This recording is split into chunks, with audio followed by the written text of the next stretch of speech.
Imagine pouring a simple liquid that costs less than a cup of coffee onto ordinary sand, then watching it slowly transform into a rock-hard material strong enough for pathways, garden walls, and structural projects. No blazing furnace, no expensive cement mixer, no industrial factory, just a chemical reaction that has quietly existed for centuries while most of us walked past the ingredients without giving them a second thought. Every year, millions of homeowners spend huge amounts of money on concrete, repair compounds, and construction materials. We naturally assume that if something is expensive, it must also be the only reliable solution. But what if there was another approach? Not a magical shortcut or internet myth, but a fascinating piece of chemistry that uses materials almost anyone can find. Welcome back to Hidden Fix Lab, where we uncover forgotten science, practical innovations, and remarkable ideas hidden in plain sight. Think about how many structures around the world survive rain, wind, changing temperatures, and decades of wear. The strength of those structures doesn't come from luck. It comes from understanding how minerals naturally lock together over time. Modern construction often focuses on speed, faster curing, faster installation, faster profits. But nature has never been in a hurry. Instead, it builds strength one crystal at a time. Long before today's hardware stores filled their shelves with bags of ready-mix concrete, builders experimented with lime, minerals, and natural reactions that slowly turned loose materials into something surprisingly durable. Across Europe and parts of the ancient world, craftsmen discovered that certain combinations of lime, sand, moisture, and mild acids behaved in unusual ways. Instead of simply drying out, these mixtures continued changing long after they were placed, becoming denser and stronger as they reacted with the surrounding air. That sounds almost unbelievable today because modern construction conversations usually begin and end with Portland cement.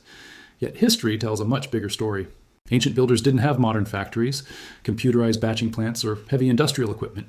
Still, many of their walls, foundations, harbors, and monuments have survived centuries of storms, earthquakes, and changing climates. The secret wasn't magic, it was patience and chemistry.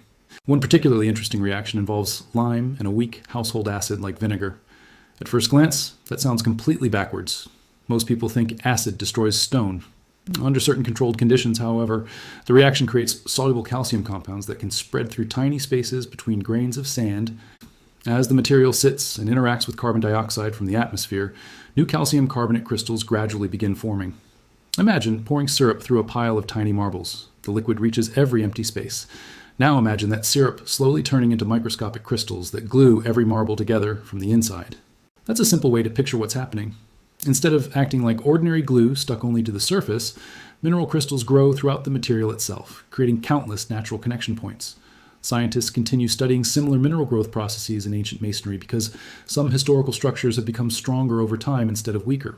Rather than relying entirely on synthetic binders, these materials slowly develop additional crystal networks that reinforce the structure year after year. That doesn't mean every ancient recipe is automatically better than modern concrete. Modern engineering solves many problems ancient builders never faced. High-rise buildings, bridges carrying enormous traffic loads, and earthquake-resistant structures require carefully engineered materials and steel reinforcement. But for many small-scale landscaping and outdoor projects, natural mineral chemistry remains surprisingly effective and incredibly interesting. So why do so few people ever hear about it? Part of the answer is simple. Modern construction is built around consistency and speed. Contractors need products that behave the same way every single day under strict schedules. Manufacturers invest billions producing standardized materials that can be shipped anywhere in the world. Naturally, those products become the center of training, advertising, and retail shelves. Meanwhile, slower traditional methods quietly faded into the background.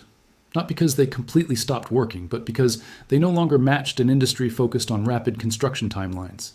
Over generations, practical knowledge that was once common gradually became something only historians, restoration specialists, and material scientists continued discussing. And that's where this forgotten chemistry becomes fascinating.